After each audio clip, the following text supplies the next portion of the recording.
আলহামদুলিল্লাহ রব্বিল আলমিন ওয়াসসালাতু ওয়াসসালামু আলা রাসূলিহিল কারীম ওয়া আলা আলিহি ওয়া সাহবিহি ওয়া আহলি বাইতি আজমাইন। 12 মার্চ শুরু হওয়া সংসদ অধিবেশন, এটি একটি ঐতিহাসিক অধিবেশন।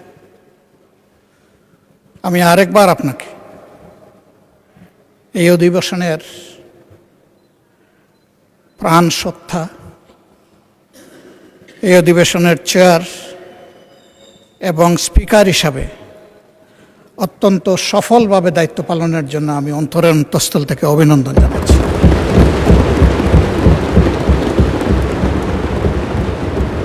মাননীয় স্পিকার, আজকের এই গ্যালারিটা হচ্ছে বাংলাদেশ।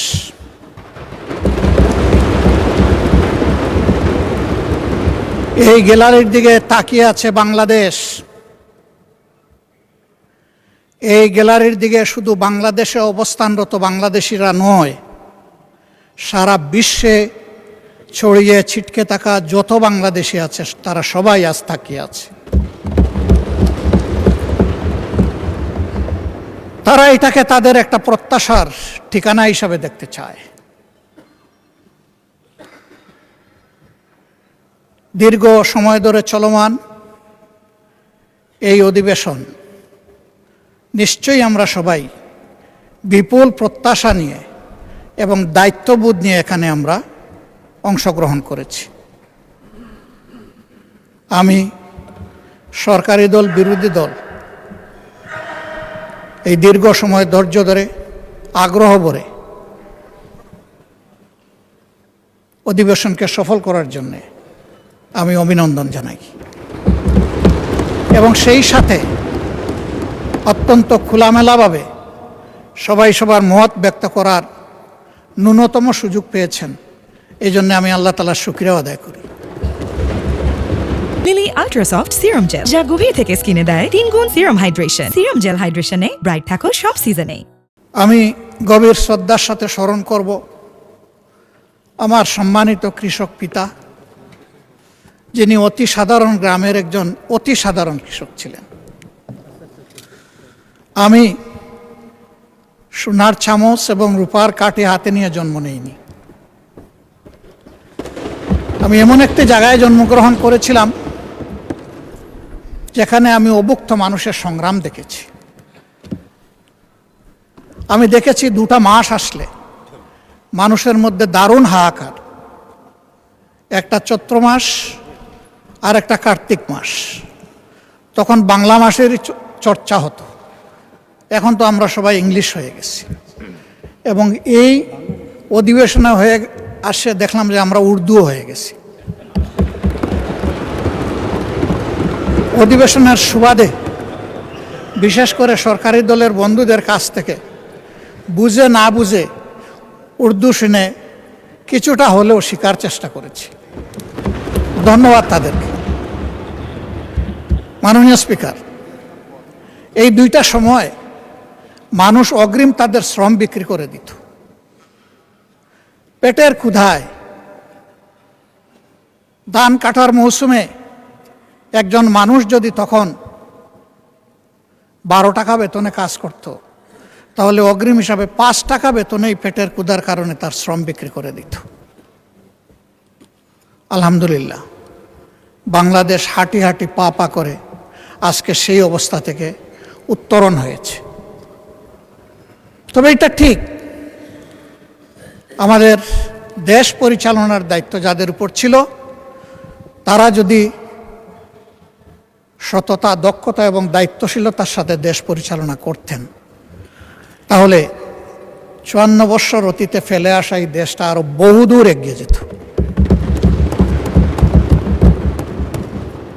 এই জন্য ক্ষমতায় যখন কেউ থাকেন তখন তিনি অনেকটা ফিরিস্তার মতো অভিনয় করেন। অন্যদের শুধু দোষ দেখেন, দুর্নীতি দেখেন, অতীতের সব দুর্নীতি দেখেন। ওই মনে পড়ে গেল একজন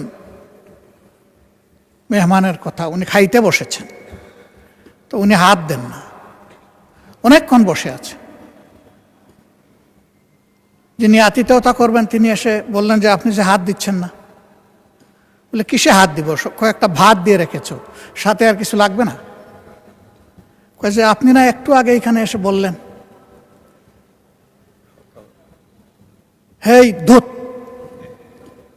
তা আমি এসে জিজ্ঞেস করলাম যে কারে আপনি ধমক দিলেন? কয় না, ওই দিকে একটা পবিত্র ঘরে একটা কুকুর ঢুকতে লাগছিল, এখান থেকে 4000 মাইল দূরে, আমি একটু এখান থেকে তাড়িয়ে দিলাম। বলল বাহ, আপনি 4000 মাইল দূরের কুকুর দেখলেন, কিন্তু ভাতের নিচের আপনি রুশটা দেখতে পারলেন না।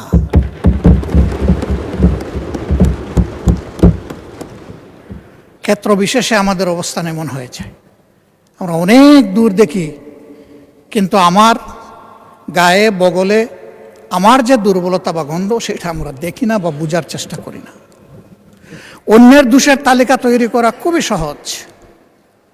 মানুষ কখনো মহৎ হতে পারে না যে শুধু অন্যের দোষের তালিকা তৈরি করে। মানুষ সেই মহৎ হয় যে নিজের দোষ খুঁজে বেড়ায়, যে আমি কোন ভুল করেছি। যখন মানুষটি নিজের ভুলের দিকে তাকায় তখনই তার সংশোধনের রাস্তাটা খোলা হয়ে যায়। আর অন্যের ভুল যখন খুঁজতে থাকে তখন তার কিন্তু আর ওই ভুল থেকে, নিজের ভুল থেকে ফিরে আসার রাস্তা বন্ধ হয়ে যায়। আমি এখানে এসে মাঝে মাঝে কনফিউশনে পড়ে যাই। আমি কি মহান জাতীয় সংসদে বসে আছি, নাকি আমি জেগে জেগে ঘুমাচ্ছি? আমি কি স্বপ্ন দেখছি, নাকি আমি বাস্তবেই ইতিহাস শিকার কোনো বিশ্ববিদ্যালয়ের ছাত্র হয়ে এখানে বসেছি? আমাদের 12 তারিখ থেকে শুরু করে আজকে 30 এপ্রিল পর্যন্ত চলে আসা বক্তৃতার আমি যদি ভুল না করি তাহলে 80% ছিল ইতিহাস চর্চা। ইতিহাস চর্চা কোনো দোষের কাজ নয়। চলতে হলে জানতে হবে এবং অতীতকে ধারণ করে চলতে হবে, আবার অতীতের ভুল থেকেও শিক্ষা নিতে হবে। এটি হচ্ছে ইতিহাসের চাহিদা। কেন মানুষ আমাদেরকে এখানে নির্বাচিত করে পাঠিয়েছে? আমরা যখন এই নেতৃবৃন্দ সারা দেশ ঘুরেছি তখন শিশু থেকে বৃদ্ধ, নারী পুরুষ, শ্রমিক মজুর, মেহনতি জনতা, পেশাজীবী, ছাত্র শিক্ষক সবার সাথে আমাদের ইন্টারেকশন হয়েছে। একটা শিশু যখন আমাদের দিকে তাকায় থাকতো মনে হতো এই অবুঝ শিশুটি না বলা একটা জিজ্ঞাসা আমাদের দিকে ছুড়ে দিচ্ছে। আমি তো এই দেশের নাগরিক, আমি শিশু, আমাকে প্রোটেকশন দিন। আমি ঘর থেকে নিরাপদে বের হতে চাই, আবার আমি স্কুল থেকে নিরাপদে ঘরে ফিরতে চাই। আমি কি সেই প্রোটেকশন পাব? এই শিশুটির না বলা ভাষা হয়তোবা এমন ছিল যে অন্য দেশের শিশুদের মতো আমিও কি আমার মেধা বিকাশের পরিচর্যা এবং সহযোগিতা এখানে পরিপূর্ণভাবে পাব? হয়তো সেই শিশুটি অবলা ভাষার মধ্যে এমনটাও ছিল যে আমি কি একদিন বড় হয়ে মানুষের মতো মানুষ হয়ে রাষ্ট্রের সঠিক জায়গায় যে আমার মেধার সার্ভিসটা আমি দিতে পারব। একজন শ্রমিকের কাছে যখন গিয়েছি তখন ঘাম জড়ানো শ্রমিক, সে বলেছে আমি তো আমার শ্রমের ন্যায্য মজুরি তো পাই না, মর্যাদা পাওয়া তো কল্পনার বিষয়, স্বপ্নের বিষয়। আমি কি আমার মজুরি এবং মর্যাদাটা পাব? ছাত্রদের কাছে যখন গিয়েছি তাদের জিজ্ঞাসা ছিল অস্ত্রের ঝনঝনানি মুক্ত আমরা কি একটি পবিত্র শিক্ষাঙ্গন পাব, যেখানে শিক্ষকদেরকে পিতার মতো পাব, সহপাঠীকে ভাই এবং বোনের মতো পাব? এমন একটা শিক্ষাঙ্গনকে আমরা পাব? এ ছিল তাদের জিজ্ঞাসা। চা শ্রমিকদের কাছে যখন গিয়েছি তাদের চাহনি, তাদের ভাষা ছিল আমরা কি একটু মানবিক মর্যাদা পাব?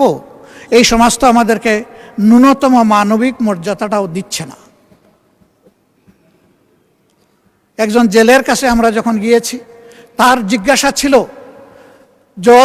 জাল যার জ্বলা তার, এ তো শুধু স্লোগান, এটা তো আমাদের কপালে জুটে না, বরঞ্চ বেনিয়ারা আমাদের নামে এগুলা লুট করে নিয়ে যায়।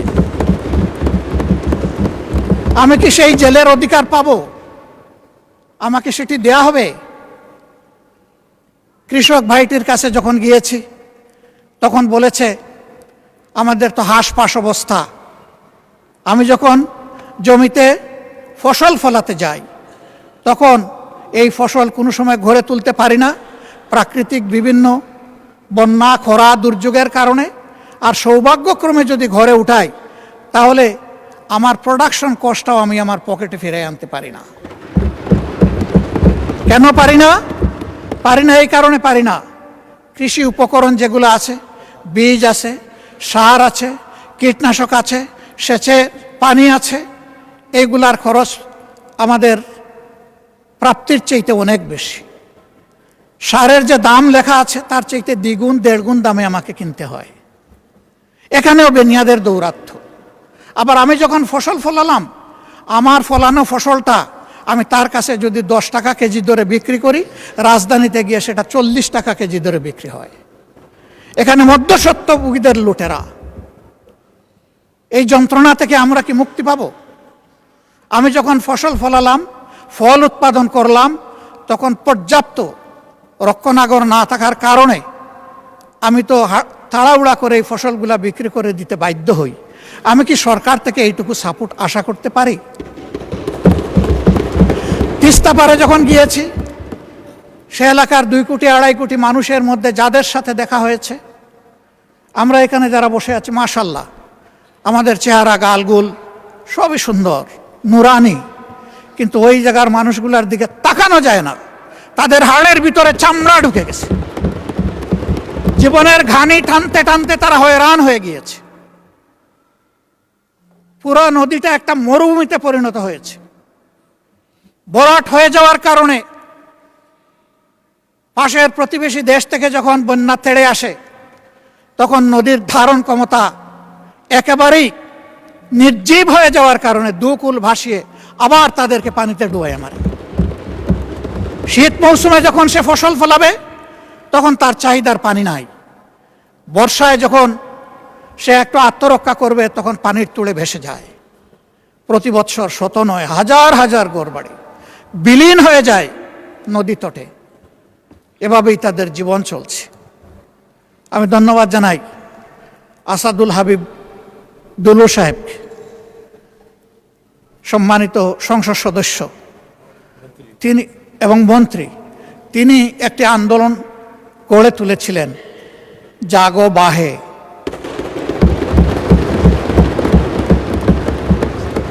এই জাগা লোকগুলো এখন এই সংসদ, এই প্রধানমন্ত্রী, এই মন্ত্রী পরিষদ, এই সরকার আমাদের সবার দিকে তাকিয়ে আছে। আমাদেরকে তো জাগিয়েছে তো ঠিকই, আমরা কিন্তু আমাদের দাবি এখন বাস্তবায়ন হচ্ছে দেখতে চাই। মাননীয় স্পিকার, তিস্তা মহাপরিকল্পনা বাস্তবায়নের গল্প শুনতে শুনতে মানুষগুলা ক্লান্ত। এখন আর গল্প শুনতে চায় না, এখন তারা পদক্ষেপ দেখতে চায়। আমরা নির্বাচনের সময় কথা দিয়েছিলাম, কে সরকারে আসবে না আসবে আল্লাহ তাআলা নির্ধারণ করবেন। আমরা যদি সে সুযোগ পাই, আমাদের প্রথম পদক্ষেপ হবে তিস্তা নদীতে প্রথম কুদালটা কূপ মেরে। আমরা এখান থেকে শুরু করব। সারা বাংলাদেশ কম বেশি ঘোরার সুযোগ হয়েছে। রিয়েলি তিস্তা পারের মানুষগুলার মতো এত দুর্ভাগ্য পীড়িত মানুষ আমি বাংলাদেশের কোথাও আর দেখি। অবশ্যই আমাকে তাদের কথা বলতে হবে। আমার কথা এখানে তিস্তা মহাপরিকল্পনা বাস্তবায়ন অতি সত্বর, বিশ্বাসযোগ্য, দৃশ্যমান ভূমিকা নেওয়া হচ্ছে আমরা দেখতে চাই। কারো চোখ রাঙ্গানিকে আমরা পরোয়া করব না। 20 কোটি মানুষের আলহামদুলিল্লাহ আল্লাহ তাআলা 40 কোটি হাত দিয়েছে। প্রত্যেকটি হাত সরকারের পাশে দাঁড়াবে, সরকার যদি সাহস করে এই পদক্ষেপ নেয়। আমি দাঁড়াবো, সবার আগে আমি দাঁড়াবো ইনশাআল্লাহ। মাননীয় স্পিকার, আমাকে একটা আসনের লোকেরা নির্বাচিত করে এখানে পাঠিয়েছে। মাঝে মাঝে আমি হাঁটি ঘুরি দেখি আর মনে মনে ভাবি এটা কি রাজধানীর ছিটমহল? ছোট্ট একটি এলাকা, মাত্র 2টি খাল, ময়লার ভাগাড়, অবৈধ দখলদারিত্ব, রাস্তাগুলা সরু, আবার সেই রাস্তার মাঝখানে লাইট পোস্ট। হ্যাঁ, অবশ্যই আমি বলবো 2 মাস 2.5 মাসের সরকারের জন্য সব কিছু একেবারেই চকের পলকে সমাধান করা সম্ভব নয়। শুরু হোক। আমাকে লোকেরা বলে সংসদে আমাদের কথা বলবেন, আমি বলি যে বলবো ইনশাআল্লাহ। আমি সেই কথাগুলো এখন বলতে চাই। আবার আমি ফিরে আসবো আমাদের দায়িত্ব কর্তব্যে। কিন্তু আজকে আমি এখানে দাঁড়িয়ে কথা বলার সুযোগ পাচ্ছি ওই এলাকার মানুষগুলো তাদের ভালোবাসা, সমর্থন আর ভোট দিয়ে আমাকে এখানে পাঠিয়েছে বলে আমি এই জন্য তাদের প্রতি গভীর কৃতজ্ঞতা জানাই। একেবারেই 47কে আমি সম্মান করি, কারণ ওই সীমারেখাটাই বর্তমানে বাংলাদেশের সীমারেখা। বরঞ্চ কিছু কিছু ক্ষেত্রে আমরা আমাদের নদী রক্ষা করতে পারিনি বলে আমাদের কিছু জমি চলে গেছে প্রতিবেশী দেশের পেটের ভিতরে। আমরা বাড়াতে পারি, ওই যা ছিল তাই। ওই 1 খণ্ড জমি আমরা পেয়েছিলাম, এই জন্য 70 সালের নির্বাচন হয়েছিল। 94 ভাগ ভোট যেগুলা কাস্ট হয়েছিল তার মধ্যে 94 ভাগ পেয়েছিল আওয়ামী লীগ। তারা আসলে এত ভোট পেয়ে তারা আসলে নিজেদেরকে ধরে রাখতে পারে নাই। সম্ভবত তারা আবেগে সীমালঙ্ঘন করে ফেলেছিলেন। এত মানুষের ভোটের প্রতি তারা সম্মান দেখাননি। যে ভোটের সম্মান পাকিস্তানি সরকার না দেখার কারণে অনিবার্য হয়ে উঠল মুক্তিযুদ্ধ, তারাই সেই ভোটটাকে আবার গলা টিপে হত্যা করলেন। তার বাকশাল কায়েম করলেন। আমাদের অনেক বন্ধু 72-এর সংবিধান সম্পর্কে তাদের হোল হার্টেড রেসপেক্ট তারা পে করেন, আমি পারি না এই জায়গায়। যারা করেন তারা এখন সরকারি ট্রেজারি বেঞ্চে অনেকে বসে আছে। আপনিও পারেন না, কারণ 72-এর সংবিধানটাকে পরিবর্তন করে দিয়ে গেছেন মরহুম প্রেসিডেন্ট শহীদ জিয়াউর রহমান। তিনি 72-এর জায়গায় ওটা রাখেন নাই। যে জায়গাগুলো তার দৃষ্টিতে সংস্কার মেরামতের দরকার ছিল তিনি করেছেন। তাইলে এখন কেমনে আমরা বলতে পারি যে আমরা 72-এর সংবিধান চাই? এটা তো আমরা বলতে পারি না। আমাদেরকে এমনভাবে বলা হয় আমরা যেন সংবিধানই মানি না। তো সংবিধান না মানলে এখানে আসলাম কেমনে, বসলাম কেমনে, এই দেশে বসবাস করি কেমনে? We are law abiding people. যত সময় পর্যন্ত দেশে বিদ্যমান সংবিধান আছে আমরা তার বিরুদ্ধে আন্দোলন করতে পারি কোনো পরিবর্তনের জন্য, কিন্তু বিদ্রোহ করব না। একজন নাগরিক হিসাবে এটাই আমার দায়িত্ব। আমি আমার দাবি অব্যাহতভাবে জানিয়ে যাব যতক্ষণ পর্যন্ত আমার দাবি বাস্তবায়ন না হবে। তবে হ্যাঁ, আমার দাবিটা যদি যৌক্তিক না হয় তাহলে এটাকে আমি যে কোনো সময় অ্যাবান্ডন ঘোষণা করতে পারি, তাতেও কোনো সমস্যা নেই। মাননীয় স্পিকার, এই ছোট্ট এলাকাটি মাত্র 2টি থানা নিয়ে গঠিত, কাফরুল এবং মিরপুর। মিরপুরের পুরা টানা আংশিক। এই জায়গাটির মধ্যে কিছু অবকাঠামোগত সমস্যা আমাদের রয়েছে, সেগুলোর দিকে একটু নজর দেওয়ার জন্য আমি সংশ্লিষ্ট মন্ত্রণালয়ের সম্মানিত মন্ত্রীবর্গকে আহ্বান জানাবো, অনুরোধ জানাবো। ইব্রাহিমপুর বাজার এলাকার যানজট নিরসনে মাস্টার প্ল্যান অনুযায়ী 100 ফুট রাস্তা বাস্তবায়ন এবং উত্তর কাফরুলের 350 মিটার দৈর্ঘ্য সরু রাস্তাটি প্রশস্তকরণ জরুরি। প্রথমটা একটা মাস্টার প্ল্যান আগে থেকে আছে, এখন এটা বাস্তবায়ন হওয়া দরকার। এই এলাকায় প্রায় যানজট লেগে থাকে, অসহনীয় যানজট। সেই জায়গাটার দিকে আমি দৃষ্টি আকর্ষণ করলাম। 4 নম্বর ওয়ার্ডের সরকারবাড়ি মোড় থেকে পলাশনগর এবং 13 নম্বর ওয়ার্ডের বড়বাগ থেকে পূর্ব মণিপুর পর্যন্ত অত্যন্ত জরাজীর্ণ রাস্তাগুলোর দ্রুত সংস্কার। বছরের পর বছর ভাঙ্গাচূড়া পড়ে আছে। এখানকার কন্ট্রাক্টর নাকি পালিয়ে গেছে, তো এখন কন্ট্রাক্টর আবার ফিরে এসে যতক্ষণ পর্যন্ত ওই ফ্যাসিস্টরা ধরা না দিবে ততক্ষণ পর্যন্ত কি মানুষগুলোকে এই যন্ত্রণা ভোগ করতে হবে? মাননীয় স্পিকার, এর তো একটা সমাধান হওয়া দরকার। এই জন্যে আমি মাননীয় স্থানীয় সরকার মন্ত্রণালয়ের সম্মানিত মন্ত্রীকে আমি অনুরোধ করব তিনি সদয় দৃষ্টি দিবেন। ইব্রাহিমপুর এবং উত্তর কাফরুলের রাস্তার মাঝখানে অবস্থিত বিদ্যুতের খুঁটিগুলো জরুরি ভিত্তিতে সরানো দরকার। এর মাঝে বহু অ্যাক্সিডেন্টও হয়েছে এগুলোকে কেন্দ্র করে।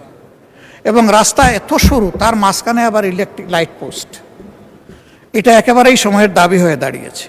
মিরপুর 10 থেকে আগারগাঁ পর্যন্ত জলাবদ্ধতা দূর করতে এখানে বগালে খালের অবৈধ দখল উচ্ছেদ এবং গভীরতা বৃদ্ধি করা একান্ত প্রয়োজন।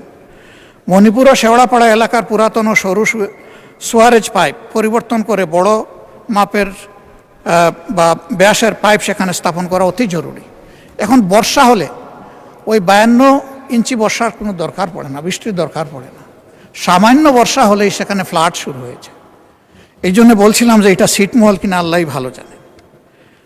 মাননীয় স্পিকার বাউনিয়া বাদ এবং একটা শব্দ এখানে আছে, আমি না বলে পারছি না যেহেতু ওই নামেই এটা পরিচিত, বগারমার খাল। সেই খালের পর নির্মিত নিচু কালভার্টগুলো পানির স্বাভাবিক প্রবাহে বাধা দিচ্ছে। এইগুলো পুনর্নির্মাণ একান্ত প্রয়োজন। কতগুলো এলাকায় পানির জন্য এখন হাহাকার। গ্রামাঞ্চলে সুপেয় পানি পায় না, সেখানে হয়তো আর্সেনিকযুক্ত পানি, কিন্তু পানি পায়। আর এইখানে পানিই পাচ্ছে না, এটা একটা ছোটোখাটো কারবালায় পরিণত হয়ে গেছে। আবার বিশেষ করে গত 1 মাস ধরে এই প্রবলেমটা খুব মারাত্মক আকার ধারণ করেছে। কী জন্যে আমি ঠিক জানি না। এই বিষয়ে ওয়াসার এমডির সাথে কথা হয়েছে, সংশ্লিষ্ট তাদের কথা হয়েছে, কিন্তু এখন পর্যন্ত তার কোনো সমাধান হয়নি। আমি লোকদের কাছে যাই, বলে কিচ্ছু দরকার নাই, আমাদেরকে বাঁচার জন্য 1 ফোঁটা পানি দেন। মাননীয় স্পিকার, আমি অত্যন্ত বিনয়ের সাথে অনুরোধ করব যে এই যে এলাকাগুলোয় পানির জন্য লোকেরা হাহাকার করছে, আমি এই নামগুলো অনেক দীর্ঘ, আমি এখানে পড়ে আপনার সময় নষ্ট করছি না, এগুলা সবাই জানে। আমি শুধু অনুরোধ করব যে এই পরিত্যক্ত এলাকাটাকে একটু শনাক্ত করে যেন তার প্রতি সঠিক মনোযোগ দেওয়া হয়। আইন শৃঙ্খলা এবং সামাজিক সুরক্ষার ক্ষেত্রে সব জায়গায় যে প্রবলেম, এখানেও সেই একই প্রবলেম, মদ মাদকতা কিশোর গ্যাং।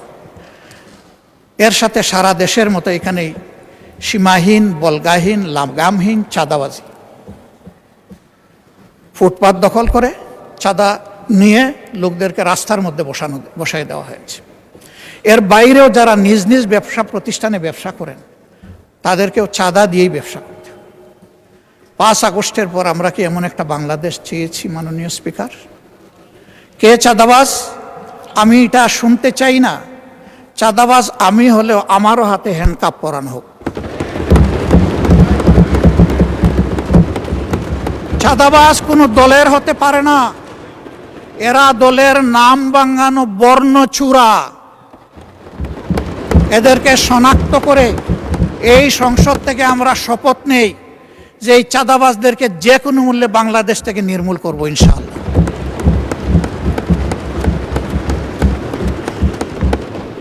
দখলবাজি নিয়ে বিভিন্ন জায়গায় ইনফাইটে কতগুলো মূল্যবান জীবন ঝরে গেছে। আমি তাদের জন্য দুঃখ প্রকাশ করছি। কেন? তারা তো এদেশেরই সন্তান, এইভাবেই মরতে হবে কেন? হালাল রুজির পথ 99% মানুষের জন্য থাকলে এই 1% মানুষের হাতে কেন 99% মানুষ জিম্মি হবে? এদের যন্ত্রণা থেকে দেশটাকে মুক্ত করতে হবে মাননীয় স্পিকার। আইন শৃঙ্খলা পরিস্থিতির অবনতি উন্নতি আমি এগুলো বুঝি না। যে সরকার আসে আইসেই বলে যে আগের চেয়ে এখন অবস্থা ভালো। এই আগটা কি সেটাও বুঝি না। আমি এই আগ পাশ কিছুই শোনার পক্ষপাতী নই। আমি শোনার পক্ষে আমাদের বর্তমানটা কি। এই বর্তমানে আমরা একটা নিরাপদ বাংলাদেশে বসবাস করতে চাই। মাননীয় স্পিকার, আমি মাননীয় স্বরাষ্ট্রমন্ত্রীকে অনুরোধ করব, বাংলাদেশের সকল জায়গার আইন শৃঙ্খলা পরিস্থিতি একই ধরনের নয়, কিন্তু যে জায়গাটা বেশি ঝুঁকিপূর্ণ, বেশি ভালনারেবল, সেই জায়গায় যেন অগ্রাধিকারের ভিত্তিতে আগেই নজর দেওয়া হয়।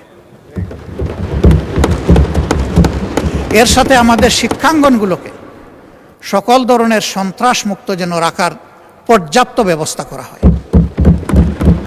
আমরা আর দেখতে চাই না যে দলেরই হোক দায়ের কূপে কিংবা আগ্নেয়াস্ত্রের বুলেট তার জীবন নিয়ে গেছে, এটা দেখতে চাই না।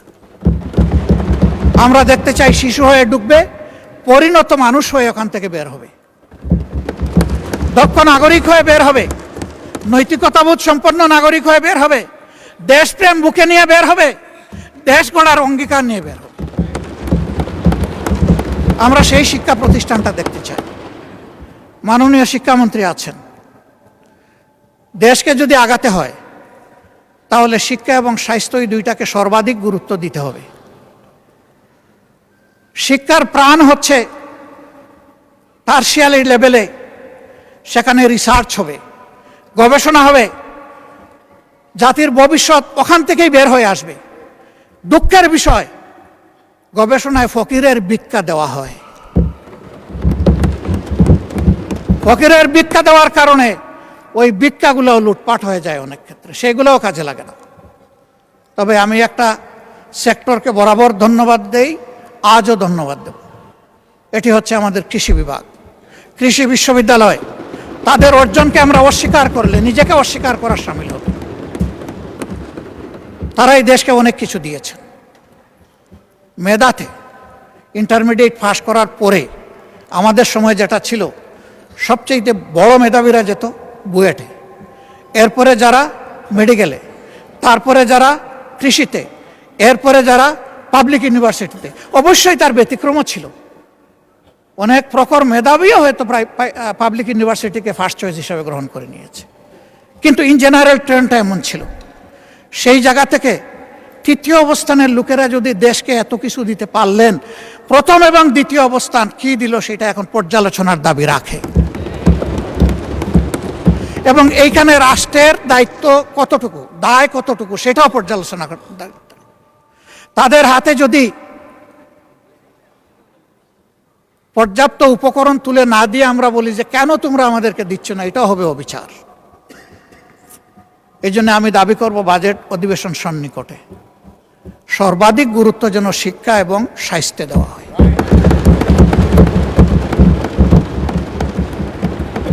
যদি একটা সুস্থ সবল জাতি গঠন করতে হয়, অবশ্যই একটি সুস্থ স্বাস্থ্য ব্যবস্থা আমাদেরকে গড়ে তুলতে হবে। কিন্তু এখানে সবাই স্বাস্থ্য ব্যবস্থার ব্যাপারে হাহাকার করেছেন, সবচেয়ে বেশি হাহাকার করেছেন স্বাস্থ্য সেবার বিষয়টা নিয়ে। অনেকে বলেছেন স্বাস্থ্য সেবা নিজেই রুগী, আমাদেরকে সারিয়ে তুলবে কিভাবে। সঠিক, 1000 শয্যা বিশিষ্ট হাসপাতালে রুগী ভর্তি থাকে 3700। How could be possible? আবার এখন অন্য সমস্যাও দেখছি। এই ফ্যাসিস্ট আমলে যোগ্য দক্ষ ডাক্তারদেরকে বহু দূরে বদলি করা হয়েছে, যেখানে তাদের মেধারও কোনো মূল্যায়ন করা হয়, এবং সেখানে এটাকে কাজে লাগানোরও কোনো সুযোগ ছিল না। আবার অনেককে ওএসডি করা হয়েছে। আমাদের সম্মানিত মন্ত্রী, তার ছোট ভাই, সেও একজন ডাক্তার, আমাকে একদিন আক্ষেপের সুরে বলেছিল, শফিক ভাই, আগামীতে যদি আমাদের সরকার গঠিত হয়, একটা গাল দিয়ে বলেছিল, গাল অবশ্য সভ্য ভাষার গাল, যে আমাদেরকে অমুক জায়গায় তমুক জায়গায় দিয়েছে, ওদেরকে আমরা বাংলাদেশের সীমানার ভিতরে না রেখে ওদেরকে আমরা ট্রান্সফার করব তালপট্টিতে। আমি বলেছিলাম, হোয়াটস ডিফারেন্স? তুমি আর আমি যদি এইটাও করি তাহলে তো একই কাজ করলাম। মাননীয় স্পিকার, কিছু কিছু কাজ দুঃখজনকভাবে এখন এরকমই শুরু হয়ে গেছে। ফ্যাসিস্ট আমলে যারা বঞ্চিত ছিল, নিগৃহীত ছিল, ওএসডি ছিল, খালে বিলে তালপট্টিতে যাদের পোস্টিং ছিল, এখন আবার তাদের উপরে সেটা চলে এসেছে। কেন? আমি মাননীয় প্রধানমন্ত্রীকে সম্মান রেখেই বলছি, তিনি বলেছেন আমরা একটা মেরিটোক্রেটিক নেশন বিল্ড আপ করতে চাই। আমি তাকে বলবো, দল আদর্শের ভিত্তিতে নয়, মেরিট এবং কমিটমেন্টের ভিত্তিতে সমস্ত নাগরিকগুলোকে আপনার নেতৃত্বে যেন মূল্যায়ন করা হয়। মাননীয় স্পিকার, জ্বালানি সংকট সমস্যা যাই বলি এসেছিল, সবাই কষ্ট পেয়েছেন, এখানেও যারা তারাও কষ্ট পেয়েছে। তবে আমাদের চাইতে সাধারণ নাগরিকরা অনেক বেশি কষ্ট ভোগ করেছে। আমরা এই বিষয়ে একটা অর্থবহ আলোচনা করেছি। এই সুযোগ দেওয়ার জন্য আপনাকে ধন্যবাদ জানাই। এই আলোচনার পরে যখন কমিটি হলো, সম্মানিত চিফ হুইপ বলেছেন, এই কমিটি হওয়ার পরে আমরা দেখি যে রাস্তার সেই কষ্ট দূর হয়ে গেছে অনেকটাই। কেন মাননীয় স্পিকার? দেশবাসী বিশ্বাস করতে শুরু করেছে যে একই বিষয়কে সরকারি দল এবং বিরোধী দল সিরিয়াসলি নিয়েছে, তারা এটা অ্যাড্রেস করবে, আমাদের সমস্যার সমাধান হবে। এই আস্থার জায়গাটা ফিরে আসার কারণ সমাধানের পথ খুলে গেছে। আমরা দোয়া করি যে এই যুদ্ধ এখনো অব্যাহত রয়েছে, তার পরিসমাপ্তি হোক। এই যুদ্ধ গোটা বিশ্বকে নাড়িয়ে দিয়েছে। আমরা আগেই বলেছি এই সংকট এই সরকারের তৈরি নয়, এইটা global issue, global problem, crisis. আমরা এই জায়গায় দেখতে পাচ্ছি যে আমাদের পররাষ্ট্রনীতিতে আমরা অতীতের যে নিয়ম ছিল, শহীদ প্রেসিডেন্ট জিয়াউর রহমান কারো মুখের দিকে তাকাইয়া তার পররাষ্ট্রনীতি পরিচালনা করেন না, তিনি দেশবাসীর মুখের দিকে তাকিয়ে করেছিলেন। এখন এই জায়গা থেকে আমরা কেন সেই আওয়াজটা একইভাবে দিতে পারলাম না? আমাদের একটি বন্ধু রাষ্ট্র কেন আক্ষেপ করে বলে যে আমাদের চরম কষ্টের সময়ে আমরা বাংলাদেশকে পাশে পেলাম না? কেন এই কথা বল? Will be in a justified runner, আমাদের রেস হবে জাস্টিফিকেশনের উপর। যেই মজলুম হবে সে আমার প্রতিবেশী কিংবা দূরবর্তী যেই হোক, তার প্রতি আমাদের সমর্থন থাকবে। আর যেই জুলুম করবে তার জুলুমেরও আমরা প্রতিবাদ করব আমাদের ভাষায়, আমরা যে ভাষাটা বুঝি, কারো শেখানো দেওয়া ভাষায় না। নির্বাচনী ইশতেহারে আমরা যেমন বলেছি, বিএনপিও তেমন বলেছে যে আমাদের পররাষ্ট্রনীতি হবে স্বাধীন পররাষ্ট্র, সবার আগে বাংলাদেশ। আমরা সেই জায়গাটা দেখতে চাই।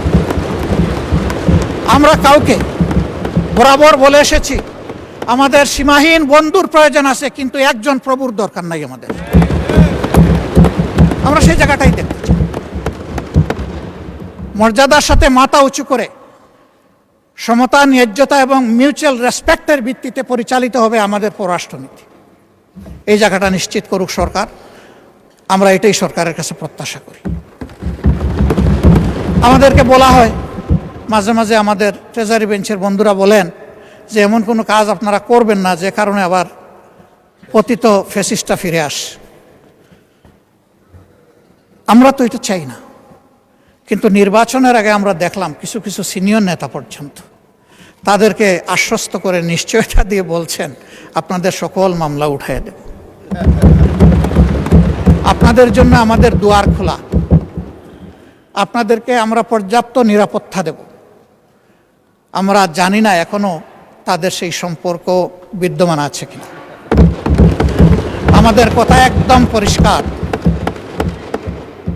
ফ্যাসিস্ট আমলে যতগুলো অপরাধ সংগঠিত হয়েছে, যতগুলো খুন হয়েছে, গুম হয়েছে,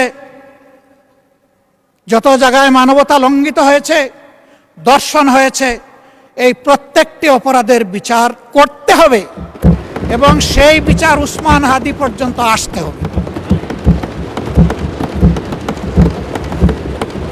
মাননীয় স্পিকার, কিন্তু বিচারের দিকে তাকিয়ে আমরা কিছুই বুঝতে পারছি না। বিচারের অঙ্গনে কি সবুজ পতাকা উঠছে না লাল পতাকা উঠছে না কালো পতাকা উঠছে, বুঝতে পারছি না। আমরা একটা সবুজ পতাকা দেখতে চাই। ওখান থেকে বলা হবে জাতিকে আমরা হতাশ করব না, জাতির প্রত্যাশার আলোকে মজলুমের পাওনা তার কাছে পৌঁছে দেব। না হলে শহীদরা, শহীদদের আত্মা, তাদের আপনজন, গুমের শিকার লোকগুলো তাদের আপনজন, দর্শনের শিকার হয়ে যে মা কেঁদেছে, যার চোখের পানিতে হয়তো একটা নালা নদী তৈরি হয়ে গেছে, তাদের আত্মা আমাদেরকে অভিশাপ দেবে। এই অভিশাপের ভার এই পার্লামেন্টের বহন করা ঠিক হবে না। মাননীয় বিরোধী দলের নেতা, আর কতক্ষণ সময় লাগবে? আপনি যতক্ষণ দিবেন। না, আপনার কতক্ষণ লাগবে? আপনি সারা রাত দিলে আমি রাজি আছি, 2.5 ঘন্টা দিলে রাজি আছি, 4 ঘন্টা দিলেও রাজি আছি। এটা আমার পাওনা। আপনি বলবেন সবাই পাইছে আধা ঘন্টা 20 মিনিট, আপনি একটা যৌক্তিক সময় নিন। আমি একটা যুক্তি দিয়ে যৌক্তিক সময় নিচ্ছি। যখন কার্য উপদেষ্টা কমিটির বৈঠকে 42 ঘন্টা সময় নির্ধারণ করা হয়েছিল এটার জন্য, তখন আমি বলেছিলাম যে এটা 50 ঘন্টা করেন। এইটা নিয়ে আমাকে 2 বার খুঁটা দিয়েছেন আমার সম্মানিত একজন সংসদ সদস্য এবং তার সূত্র ধরে আরো কয়েকজন। খুঁটাটাই যখন খাইলাম মাননীয় স্পিকার, তখন পুরা সময়টা কি আমার পাওনা নয়? চান সেই দিক থেকে আপনি বিবেচনা করেছেন, আপনাকে ধন্যবাদ।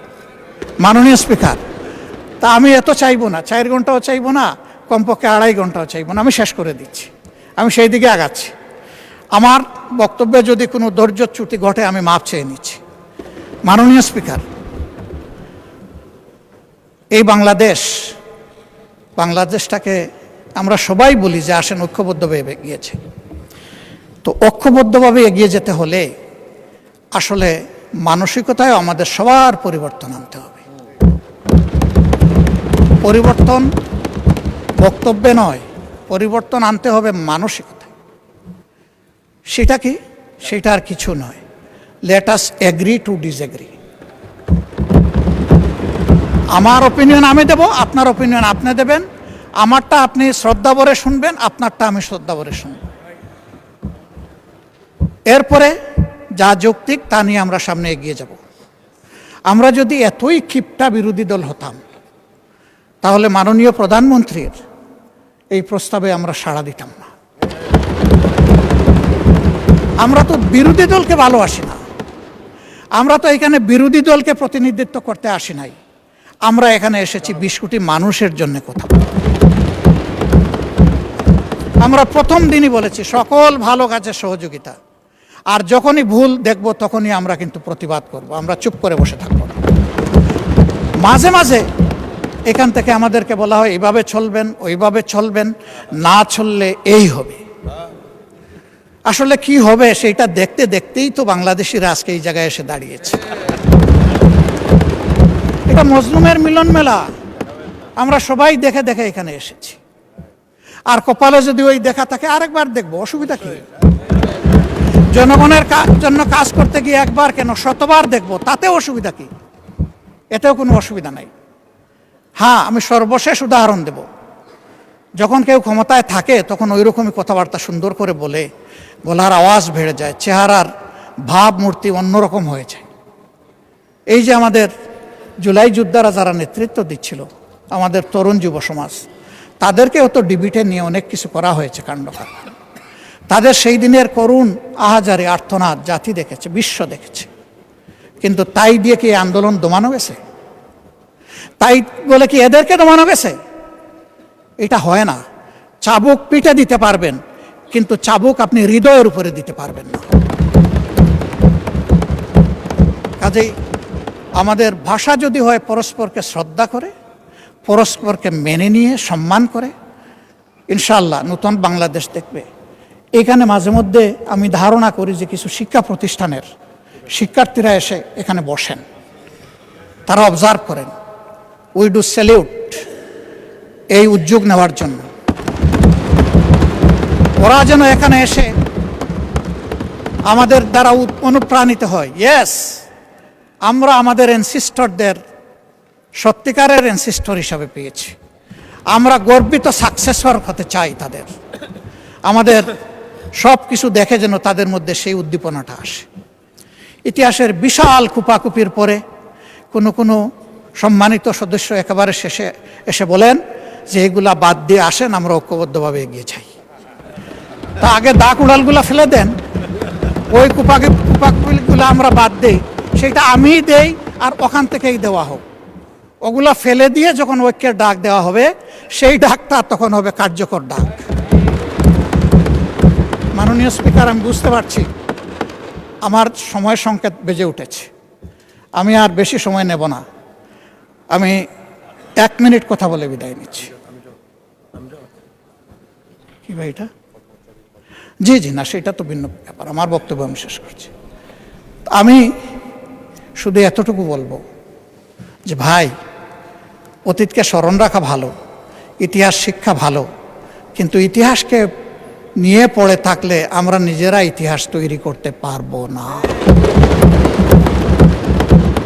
ইতিহাসকে ইতিহাসের জায়গায় রেখে আসুন আমরা এগিয়ে যাই। আমার কথায় কেউ যদি কষ্ট পেয়ে থাকেন ক্ষমা চাই। ভালো যদি কিছু বলে থাকি, আল্লাহ আগে আমাকে আমল করার তৌফিক দিন এবং আমাদের সবাইকে এটা মানার তৌফিক দান। আমি একটা কৈফিয়ত না দিয়ে পারছি না। মাননীয় প্রধানমন্ত্রীর পরিবারকে জড়িয়ে যারা অশ্লীল আচরণ করেছে, উনি এখনো বিচার চান নাই, আমি তার পক্ষে তাদের বিচার চাই।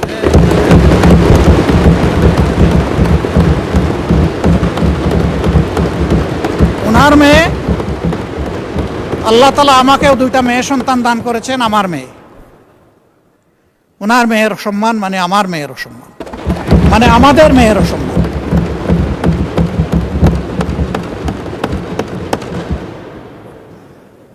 এই ইতর প্রাণীগুলা কারা, তাদেরকে নির্মোহভাবে খুঁজে বের করা হোক। প্রিকনসেপ্ট কোনো আইডিয়া থেকে নয়, ব্লেম গেমের জায়গা থেকে নয়, ভেরি ট্রান্সপারেন্টলি এটা বের করে আনা হোক। আমার নিজের দুঃখের কথা নাই বললাম, একটা মানুষ বয়স হওয়া পর্যন্ত সব সময় গায়ে কাপড় রাখার চেষ্টা করেছি। মা বাপ যেটুকু পেরেছেন, আমি এখন যেটুকু পারি সামর্থ্যের আলোকে। কিন্তু আমার যে কতবার কাপড় চোপড় খুলে ফেলে, নিজেরটা আমি কারে বলব? মাননীয় স্পিকার, কি শিখাচ্ছি, কাদেরকে প্রশ্রয় দিচ্ছি? মনে রাখবেন, আমাদের কেউ যদি এদেরকে প্রশ্রয় দেয়, একদিন এরা আমাদেরও কাপড় নিয়ে টান দেবে। এই নোংরা ধারা বন্ধ হওয়া উচিত। এর অস্ত্র সরকারের হাতে, আমরা সরকারকে পূর্ণ সহযোগিতা করব। সকল টেকনোলজি কাজে লাগিয়ে প্রথমত বলবো যে এই নোংরামি বন্ধ করার পথ বাহির করুন, গোলটা ফিল্টার করে আউট করুন। তারপরে বলবো ইনসিডেন্টালি ওর অ্যাক্সিডেন্টালি কিছু হয়ে গেলে সেইটার কঠোর ব্যবস্থা নেই।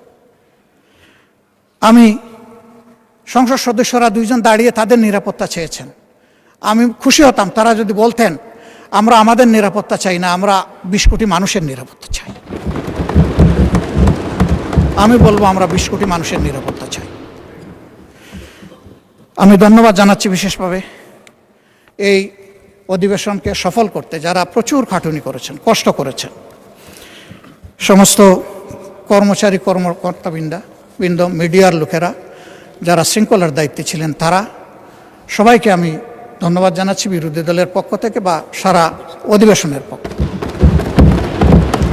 অতীতের রেওয়াজ এইটাকে সামনে রেখে, এইটা তাদের পারিশ্রমিক নয়, তাদের প্রতি সম্মান এবং ভালোবাসার নিদর্শন স্বরূপ আমি অনুরোধ করব মাননীয় স্পিকার, আপনি তাদের এক মাসের পরিমাণ বেতনের একটা ইনসেন্টিভ তাদের হাতে এই অধিবেশন শেষ হওয়ার সাথে সাথে সেই সিদ্ধান্তটি আপনাকে নেওয়ার জন্যে আমি আমার সমস্ত কর্মকর্তা কর্মচারী ভাই বোনদের পক্ষ থেকে আমি আপনাকে অনুরোধ জানাচ্ছি।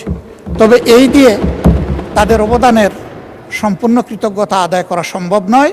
আমি বিশ্বাস করি আমরা যেমন দেশের জন্য কাজ করেছি, এই কয়টা দিন তারা সীমাহীন পরিশ্রম করেছেন দেশের জন্য, ইনশাআল্লাহ তারা সম্মানিত হবেন। মাননীয় স্পিকার, আপনাকে ধন্যবাদ। আসসালামু আলাইকুম ওয়া রাহমাতুল্লাহ।